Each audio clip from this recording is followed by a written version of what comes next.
इस विषय को लेकर के आप लोग क्या कहेंगे और आपकी आगे की रणनीति क्या है 17, 18, 19 को लेकर? जी, झारखंड स्टेट स्टूडेंट यूनियन जो लगातार पिछले 4 महीनों से, चाहे वो शीतकालीन सत्र के दौरान की बात हो या बजट सत्र के दौरान की बात हो, छात्रों ने पूरा पुरजोर कई डिजिटली और फिजिकली आंदोलन को ऐतिहासिक सफल बनाया। इस दरमियान में कई छात्रों ने हर स्थिति परिस्थिति को मुकाबला किया, चाहे वो झूठा एफआईआर की बात हो, गोली लाठी डंडा सबका सामना भी किया। लेकिन वर्तमान का ये तानाशाही की सरकार, हठधर्मी की सरकार हमारी मांगों पर बिल्कुल सीरियस नहीं है, बिल्कुल हमारी मांगों पर एक ठोस कदम भी नहीं उठाया। इसलिए मजबूरन अब न चाहते हुए भी हम लोग ने त्रिदिवसीय 72 घंटे का महाआंदोलन का ऐलान किया है, जिसका कैमरामैन से मैं निवेदन करूंगा कि इसको सामने से दिखाएंगे। हम लोग पुलिस महानिदेशक महोदय को से जो हम लोग अनुमति प्रमाण पत्र भी हम लोग प्राप्त कर चुके हैं कार्यक्रम का। और हमारा कार्यक्रम इस प्रकार है कि 17 अप्रैल 2023 अर्थात सोमवार को पूरे राज्य भर के छात्र यही मोरहाबादी मैदान में चट्टानी एकता का परिचय देंगे और अधिकार यात्रा करते हुए मुख्यमंत्री आवास तक पहुंचेंगे और सोए हुए मुख्यमंत्री को जगाने का काम करेंगे, चेताने का काम करेंगे कि झारखंड झारखंडियों के लिए है। जिस प्रकार बिहार बिहारियों के लिए है, उड़ीसा उड़िया वालों के लिए है, गुजरात गुजरातियों के लिए है, महाराष्ट्र मराठियों के लिए है। संविधान का अनुच्छेद 370 कहता है कि गुजरात गुजरातियों के लिए है, महाराष्ट्र मराठियों के लिए है। 371 का ए कहता है कि नागालैंड नगाँव का है। 371 का बी कहता है असम असम वालों के लिए है। 371 का सी कहता है मणिपुर मणिपुर वालों के लिए। 371 का डी कहता है आंध्र प्रदेश के लिए है। और यही क्षेत्र जब 15 नवंबर 2000 से पहले जब बिहार था तो यही बिहार बिहारियों के लिए था। लेकिन 15 नवंबर 2000 से जैसे ही अलग होता है, जो अभी बिहार क्षेत्र है अभी भी बिहार बिहारियों के लिए है, लेकिन झारखंड क्षेत्र सबके लिए हो जाता है। ये दुर्भाग्य है, इसको स्वीकार नहीं करेंगे। इसीलिए अगर 60-40 नीति के तहत अगर नियुक्ति होती है तो निश्चित ही हमारा ये झारखंड का सबसे पहले तो मिनिमम आने वाले 35 साल यानी 2058 तक ये राज्य का सरकारी तंत्र गुलाम हो जाएगा और बाहरियों के मुट्ठी पे कब्जा हो जाएगा। और यहाँ की भाषा, संस्कृति, रीति रिवाज, परंपरा सब धीरे धीरे अतिक्रमण हो जाएगा। जंगल भी हमारा, जंगल जमीन भी हमारा लूटा जाएगा। इसीलिए हम लोग भविष्य को देख पा रहे हैं, बहुत खतरा है इस राज्य को। इसलिए मजबूरन हम लोग ना चाहते हुए भी त्रिदिवसीय आंदोलन 72 घंटे का, इसलिए क्योंकि ये झारखंड राज्य का गठन लंबे आंदोलन का परिणाम है। और झारखंड आंदोलन का इतिहास को उठा के हम लोग देखते हैं तो 1989 का जो 72 घंटा का बंदी था, जो एक ऐतिहासिक बंद था, जो यहाँ के नौजवानों ने चट्टानी एकता का परिचय दिया था, जिसके परिणाम तत्कालीन केंद्र की सरकार गृह मंत्री आदरणीय बूटा सिंह ने यहाँ के आंदोलनकारियों को वार्ता के लिए बुलाया था और झारखंड अलग राज्य की सहमति बनी थी। तो उसी प्रकार हमारा ये भी आने वाला जो झारखंड का नवनिर्माण का झारखंड है, झारखंड में झारखंडियों की नौकरी की जो बात है, यहाँ की जो पहचान खतियान की जो बात है, इसका एक निर्णायक और आर पार और अंतिम लड़ाई हमारा आने वाले 72 घंटा 3 दिवसीय 17, 18, 19 होगा। और इस आंदोलन को पूरे राज्य के विभिन्न आदिवासी, मूलवासी, सामाजिक सह छात्र संगठन का समर्थन है। लगभग राज्य के जितने भी कॉलेज हैं, विश्वविद्यालय हैं, मेरा लगातार सभी नेतृत्वकर्ता से बात हो रही है।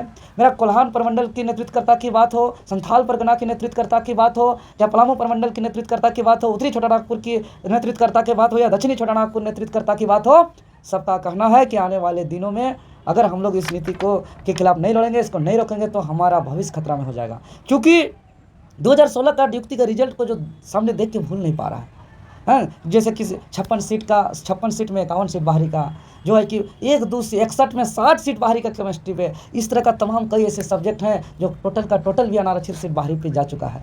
और ये 60 और 40 जो है, 60 तो महामिश्रण है बाहरियों का और 40 भी जो है कि शुद्ध रूप से बाहरी का है। तो इसके तहत नियुक्ति होता है तो हमारा राज्य निश्चित ही गुलाम हो जाएगा। और यहाँ के पढ़े लिखे जो छात्र नौजवान हैं, जिसका सपना है कि हम इस राज्य को सेवा करेंगे, अपना परिवार का अच्छा से भरण पोषण करेंगे, उसका सपना चकनाचूर हो जाएगा। और यहाँ महज रोजगार छीनने की बात नहीं है। यहाँ पे जो है कि इस जो नौकरी होता है वो सिर्फ वेतन लेके अपना जो है कि छुट्टी करने के लिए नहीं होता है, इस राज्य का सेवा करने के लिए होता है। क्योंकि एक बहुत इन्वेस्टमेंट के साथ कोई फैक्ट्री अगर बनाया जाता है तो उसका आउटपुट प्रोडक्शन तब होता है जब उस पर कर्मचारी हो। उसी प्रकार राज्य का विकास तब हो जब यहाँ के कर्मचारी हो और कर्मचारी ईमानदार से काम करने वाले हो। लेकिन यहाँ के कर्मचारी अगर बाहर से आएंगे तो काम करने नहीं आएंगे, वो इस राज्य को लूटने का काम करेंगे, वो इस राज्य को जो है कि डकैत करने का काम करेंगे। जिस प्रकार देखते हैं पूजा सिंघल जो नॉट ए सिंगल, आपका वीरेंद्र राम इसके ऊपर है। इसी प्रकार से अगर जो भी 40%, 50%, 60% बाहर आएंगे, राज्य को पूरे एकदम गंदे तरीके से खोखला कर देंगे लूट के। और जो देखते हैं भ्रष्टाचार ब्लॉक पे, जो देखते हैं विद्यालय पे, जो देखते हैं हॉस्पिटल पे, जो देखते हैं सरकारी दफ्तर पे, ये चरम पर हो जाएगा। जिसका परिणाम आपको देखिए जो विधवा जिसका बेचारा का पति नहीं होता है उसका पेंशन के लिए पैसा लिया जाता है। बताइए, एक महिला जिसका पति नहीं उससे पैसा लिया जाता है। बताइए, जो इंदिरा आवास गरीब के लिए मिलता था वो इंदिरा आवास अमीर की तरफ से मिलना जा रहा है। सरकारी हर योजना पे जो है कि चाहे ठेका हो, कॉन्ट्रैक्ट हो, चाहे यहाँ सरकारी योजना का लाभ हो, सब पे भ्रष्टाचार और लूट। क्यों? क्योंकि यहाँ के कर्मचारी, अधिकारी सब बाहरी लोग हैं जिसको सेवा और नौकरी और यहाँ काम करने से मतलब नहीं रखते हैं, वो सिर्फ लूटने से मतलब रखते हैं। इसलिए हमारा राज्य गुलाम हो जाएगा। इसीलिए हम पूरे राज्य के लोग, सभी वर्गों के लोग आएंगे और ऐतिहासिक हम लोग का कार्यक्रम होगा। तमाम जो त्रिस्तरीय आप लोग का ये जो आंदोलन है, अंतिम में तमाम छात्रों को क्या अपील करना चाहिए? मैं तमाम छात्रों से यही विनम्र अपील करना चाहता हूँ हाथ जोड़ के कि राज्य के छात्र संकट पे हैं, महासंकट पे हैं। जिस उद्देश्य से इस राज्य का गठन हुआ था उसके विपरीत पॉलिसी बन रहा है। जो यहाँ के शहीदों का सपना जो झारखंड था उसके विपरीत है। जो यहाँ के आंदोलनकारियों का अरमान का झारखंड था उसके विपरीत है। जिस झारखंड का उद्देश्य था कि यहाँ के झारखंड राज्य के छात्रों का प्रथम अधिकार यहाँ की नौकरी के लिए होना चाहिए। क्योंकि यहाँ एक केंद्र सरकार होता है, एक राज्य सरकार होता है। जो ग्रेड ए और बी का जो नौकरी होता है वो केंद्र और राज्य का कॉम्बिनेशन के लिए होता है, वो सेंट्रल पूरे ऑल ओवर होता है, उसका ब्रैकेटिंग नहीं लग सकता, ये संवैधानिक है। लेकिन जो थर्ड और फोर्थ ग्रेड का है, क्योंकि ये उस राज्य के लिए होता है। और आज हम तमाम छात्रों को कहना चाहते हैं कि ये India is not a country, ये कोई देश नहीं है, यह राज्यों का संघ है। ये संविधान का अनुच्छेद 1 कहती है कि India is union of state.